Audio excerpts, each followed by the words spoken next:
The fire crackled in Prince Obina's room as he stared at the golden crown on his table. It was not his crown, not yet. It belonged to his father, King Iroko, who still sat strong on the throne of Eziala.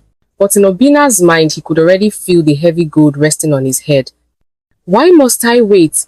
Obina whispered to himself, his fingers tracing the crown's edges. Outside his window, the people of Eziala sang songs of praise for King Iroko. They loved their king. They trusted him.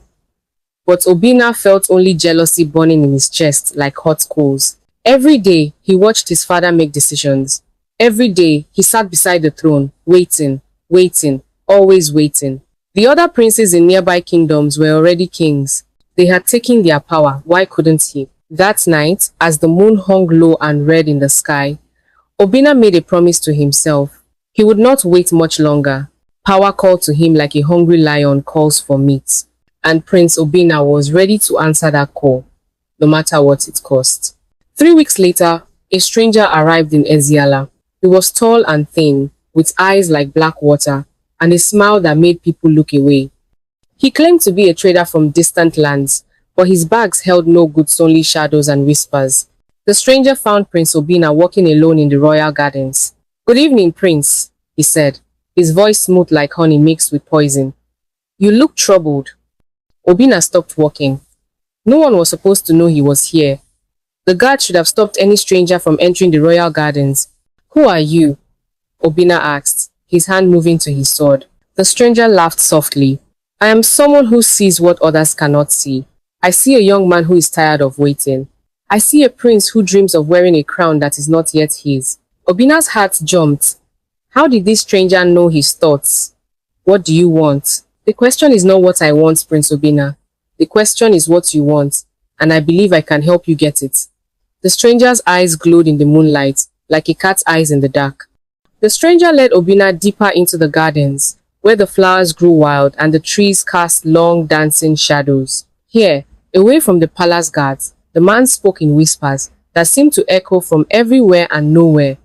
"Power is like water, Prince," the stranger said. "It flows to those who know how to take it. Your father is old, his time is passing, but you are young and strong. Why should you wait for nature to take its course?" Obina felt his heart beat faster. "What are you saying?" "I am saying there are ways to speed up time. Ways to make kings out of princes overnight." The stranger pulled out a small, dark bottle from his robes. Inside, a black liquid swirled like smoke. "This is ancient magic, Prince. One drop in the right place at the right time, and your waiting will be over." Obina stared at the bottle.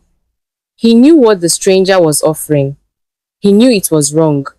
But the hunger for power had grown so strong inside him that it felt like a wild animal clawing at his chest. "What would you want in return?" Obina asked, his voice barely a whisper. The stranger smiled. "Nothing you will miss, Prince. Nothing at all." The next morning, King Iroko called his son to join him for their daily walk through the village. This was their tradition, father and son walking among the people, listening to their problems, sharing in their joys.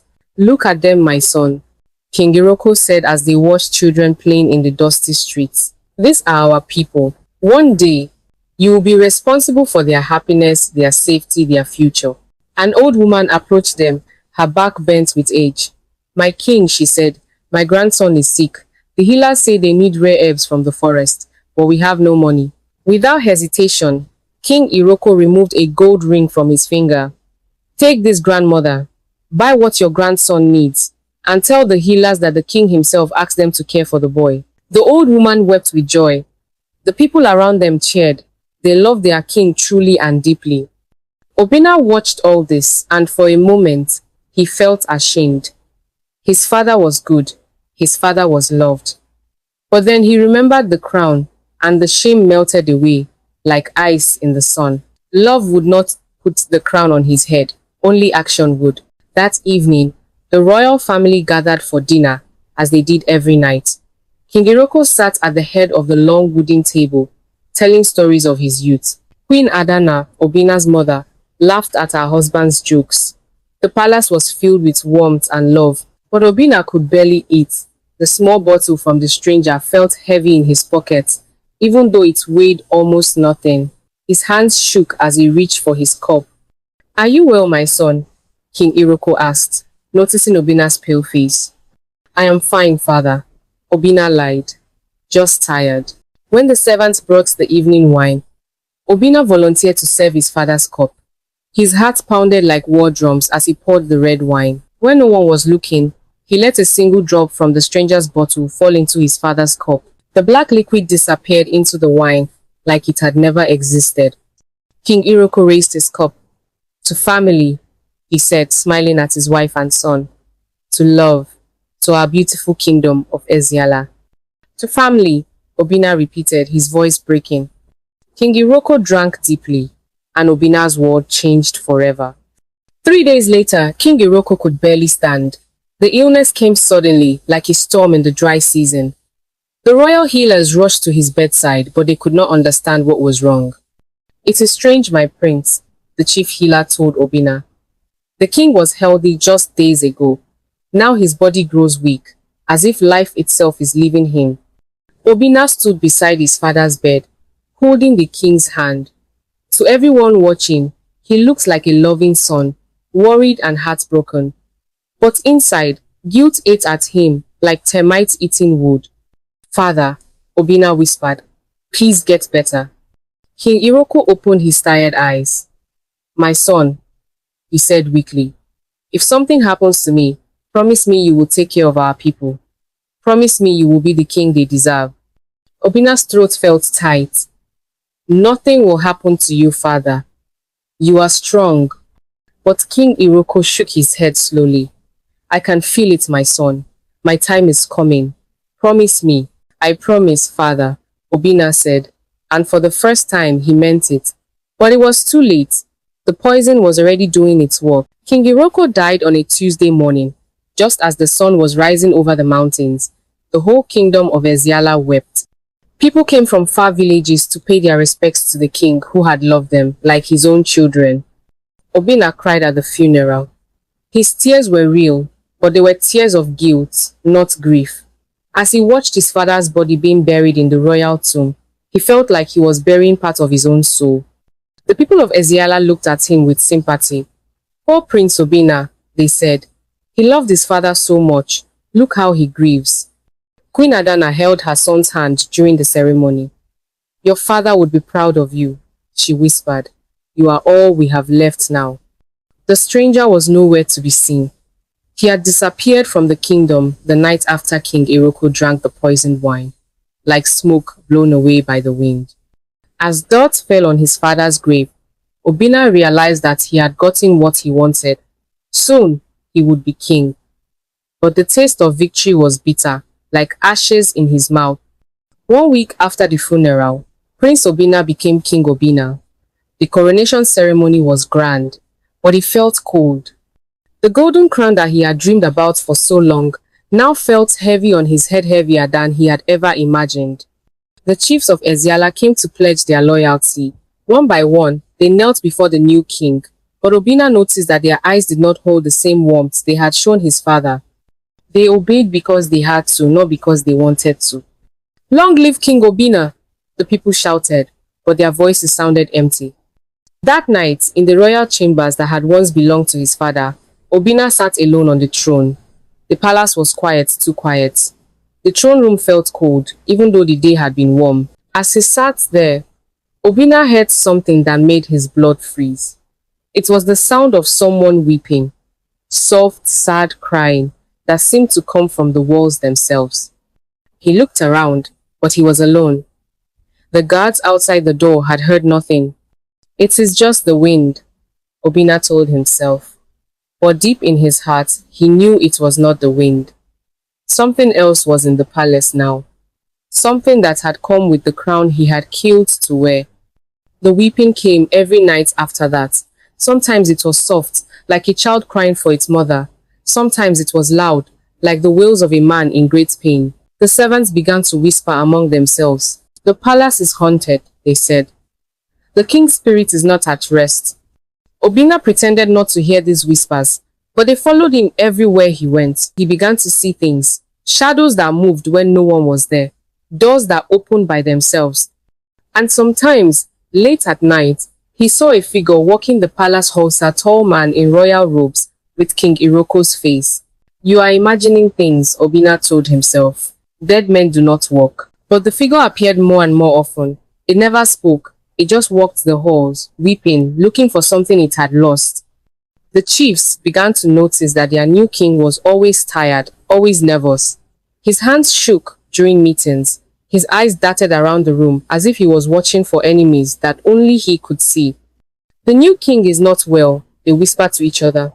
Perhaps the grief of losing his father has damaged his mind.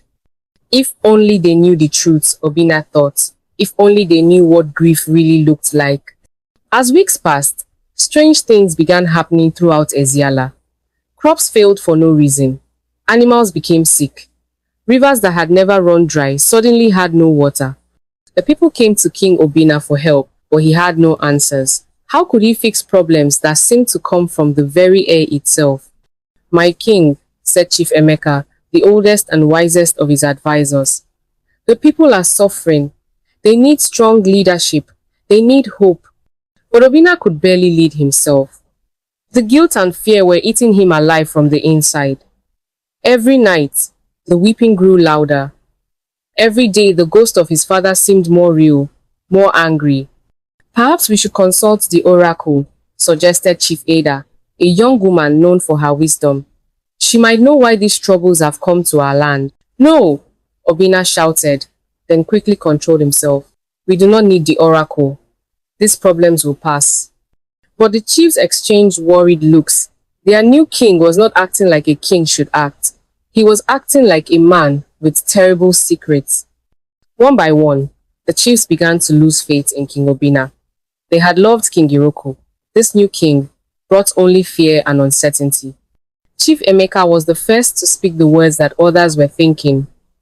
In a secret meeting with 5 other chiefs, he said what everyone felt, but no one dared to say. King Obina is not fit to rule, he declared.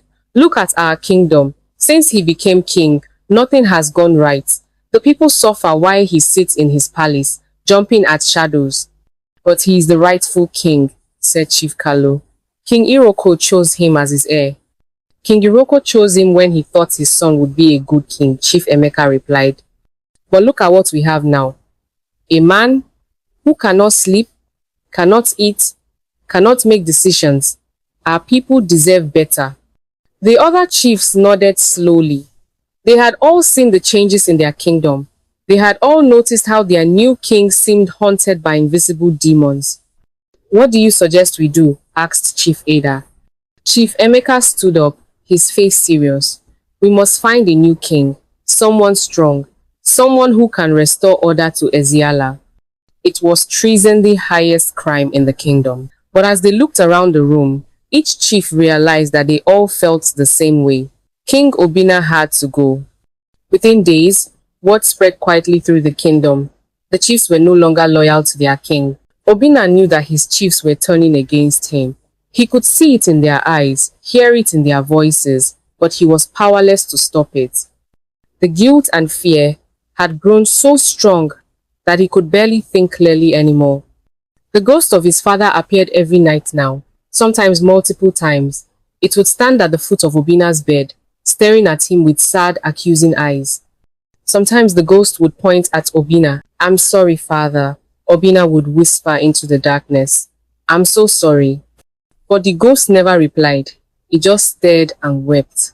During the day, Obina could not concentrate on ruling. When people brought him problems, he would start to answer, then forget what he was saying. When chiefs asked for decisions, he would delay and delay until they gave up and left. Queen Adana, his mother, came to see him one evening. She found him sitting in the dark, staring at nothing. My son, she said gently, you are scaring me. What is wrong? You have not been the same since your father died. Obina wanted to tell her everything. He wanted to confess his terrible crime and beg for forgiveness. But the words stuck in his throat like thorns. I am just tired, mother, he lied. Being king is harder than I thought it would be. Despite King Obina's protests, Chief Ada secretly visited the oraclean old woman who lived in a cave outside the kingdom and was said to speak with the spirits. The oracle was ancient, with white hair like spider webs and eyes that seemed to see everything. When Chief Ada asked her about the troubles in Eziala, the old woman's face grew dark. Blood has been spilled in your kingdom, the oracle said, her voice like the wind through dry leaves. Innocent blood, spilled by someone who should have protected it. The spirits are angry. They will not rest until justice is done. What kind of justice? Chief Ada asked, though she was afraid to hear the answer. The guilty one must confess his crime and accept his punishment. Only then will peace return to Eziala. The oracle's eyes glowed in the dim light of her cave. But beware, the guilty one has been touched by dark magic. He will not give up easily. Chief Ada left the oracle with her heart heavy. She now understood what had happened to King Iroko, though she could hardly believe it. Their own prince, their new king, had murdered his father. When she shared this news with the other rebel chiefs, they were horrified but not entirely surprised. It explained so much about King Obina's strange behavior. We must act quickly, Chief Emeka said, before he destroys what is left of our kingdom. The chiefs came to the palace at dawn, when the air was still cool and the birds were just beginning to sing. They found King Obina in the throne room, sitting on his father's chair and staring at nothing. King Obina, Chief Emeka said, his voice strong and clear. We need to talk. Obina looked up, and the chiefs were shocked by what they saw. The young king looked like he had aged 10 years in the past few weeks. His eyes were red from lack of sleep. His hands shook, and his royal robes hung loose on his thin body. What do you want? Obina asked weakly. We want the truth, Chief Ada said, stepping forward. We know what you did to King Iroko. We know how he really died. Obina's face went white. For a moment, he said nothing. Then, suddenly, he began to laugh, a wild, crazy laugh that echoed through the throne room. You know nothing, he shouted. You understand nothing. I did what I had to do. I took what was mine. The chiefs exchanged glances. Their king had just confessed to murder. King Iroko was your father, Chief Emeka said sadly. He loved you, he trusted you, and you killed him for a crown. He was old, Obina screamed. His time was over. I just helped time move faster. As Obina's confession echoed through the throne room, something strange happened.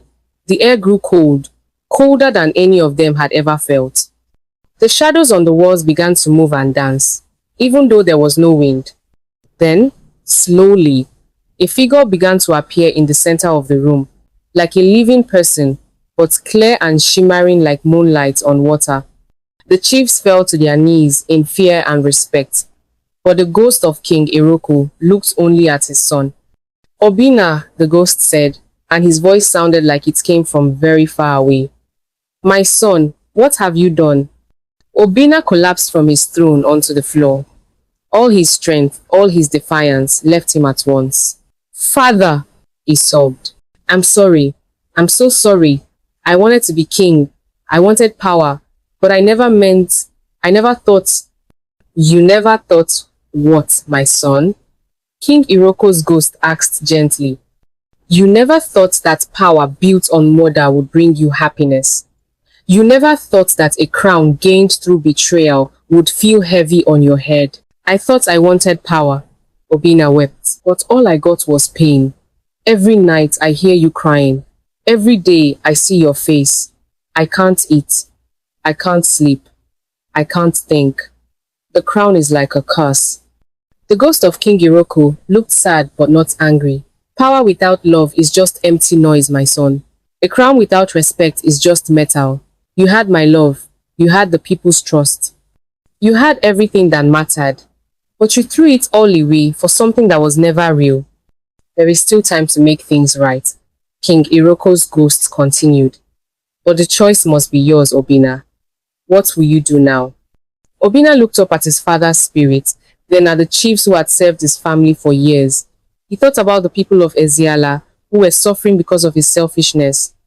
He thought about his mother, who still believed her son was a good man. Slowly, painfully, Obina stood up. He reached up and removed the golden crown from his head. The crown he had dreamed about, schemed for, killed for. "I am not worthy to be king," he said, his voice clear for the first time in weeks. "I murdered my father for this crown, and I have brought nothing but suffering to our kingdom. I confess my crime before you all, and I accept whatever punishment you decide."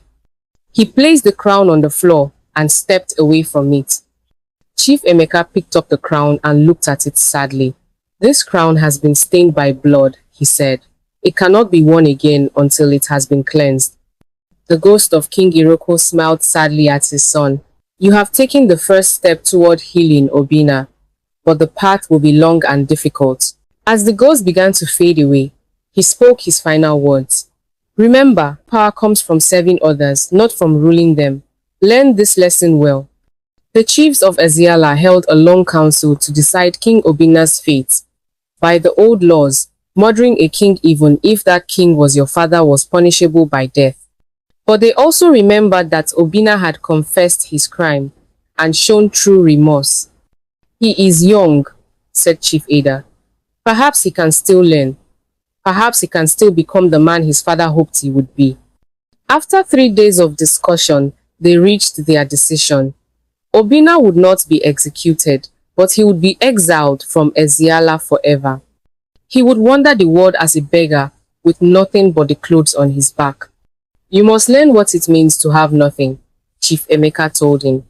"Only then will you understand what you truly lost." Queen Adana wept when she learned the truth about her son and her husband's death, but she did not try to protect Obina from his punishment. "You have broken my heart," she told him, "but I still love you. Use this time to become better. Honor your father's memory by learning to be good." On his last day in the palace, Obina visited his father's tomb. He knelt beside the grave and spoke to the stone marker.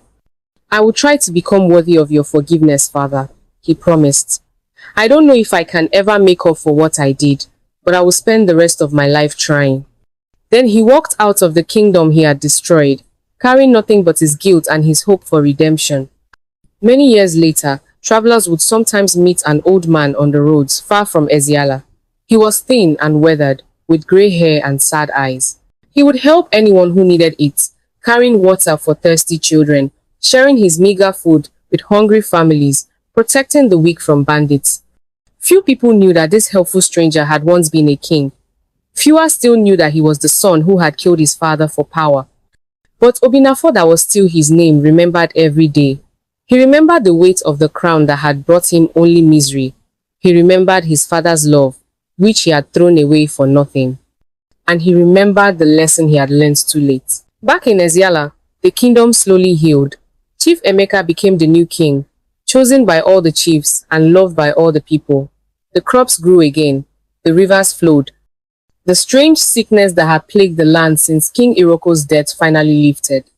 Sometimes, on quiet nights, people said they could still hear weeping in the old palace. But it was different now, not angry or accusing, but sad and gentle, like a father mourning for a lost son. And sometimes, they said, when the moon was full and the night was still, you could see the ghost of King Iroko walking the palace halls. But he was not searching anymore. He was waiting for the day when his son would finally find his way home, not as a king seeking power, but as a man who had learnt the true meaning of love. For power without love is worthless, and a crown gained through betrayal will never bring happiness. This is the lesson of Prince Obina, the son who killed his father for power and lost everything that truly mattered. This story teaches us that real power comes from love, respect, and service to others, not from fear, greed, or violence. True strength is found in doing what is right, even when it is difficult.